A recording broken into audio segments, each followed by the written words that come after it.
Hi ಎಲ್ಲರಿಗೂ welcome to my YouTube channel. ಶನಿವಾರದ ಸಂಚಿಕೆಯಲ್ಲಿ ಯಾರಿಗೆ ಯಾವ ಅವಾರ್ಡ್ ಸಿಕ್ಕಿದೆ ಅಂತ ನೋಡ್ಕೊಂಡು ಬರನ್ನ. ಮನೆ ಮೆಚ್ಚಿದ ಸಹೋದರಿ ಭಾಗ್ಯಲಕ್ಷ್ಮಿ ಧಾರಾವಾಹಿಯ ಪೂಜಾಗೆ ಸಿಕ್ಕಿದೆ. ಮನೆ ಮೆಚ್ಚಿದ ದಂಪತಿ ಲಕ್ಷ್ಮೀ ಬಾರಮ್ಮ ಧಾರಾವಾಹಿಯ ಲಕ್ಷ್ಮಿ ಮತ್ತು ವೈಷ್ಣವ್ಗೆ ಸಿಕ್ಕಿದೆ. ಉತ್ತಮ ನಿರ್ದೇಶನ ಲಕ್ಷ್ಮೀ ಬಾರಮ್ಮ ಧಾರಾವಾಹಿಯ ನಿರ್ದೇಶಕರಾದ ಯಶವಂತ್ ಪಾಂಡು ಹೇಳು ಗೆ ಸಿಕ್ಕಿದೆ. ಮನೆ ಮೆಚ್ಚಿದ ಶಕುನಿ ಭಾಗ್ಯಲಕ್ಷ್ಮಿ ಧಾರಾವಾಹಿಯ ತಾಂಡವ್ ಸಿಕ್ಕಿದೆ. ಜನ ಮೆಚ್ಚಿದ ಜೋಡಿ ರಾಮಾಚಾರಿ ಧಾರಾವಾಹಿಯ ರಾಮಾಚಾರಿ ಮತ್ತು ಚಾರುಗೆ ಸಿಕ್ಕಿದೆ. ಮನೆ ಮೆಚ್ಚಿದ ಮಾವ ರಾಮಾಚಾರಿ ಧಾರಾವಾಹಿಯ ನಾರಾಯಣಚಾರ್ಗೆ ಸಿಕ್ಕಿದೆ.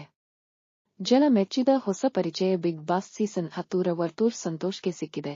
ಜನ ಮೆಚ್ಚಿದ ಸ್ಟೈಲ್ ಐಕಾನ್ ಕರಿಮಣಿ ಧಾರಾವಾಹಿಯ ಕರ್ಣಗೆ ಸಿಕ್ಕಿದೆ.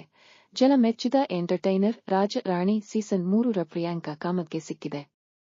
ಮನೆ ಮೆಚ್ಚಿದ ಅತ್ತೆ ಭಾಗ್ಯಲಕ್ಷ್ಮಿ ಧಾರಾವಾಹಿಯ ಕುಸುಮಗೆ ಸಿಕ್ಕಿದೆ.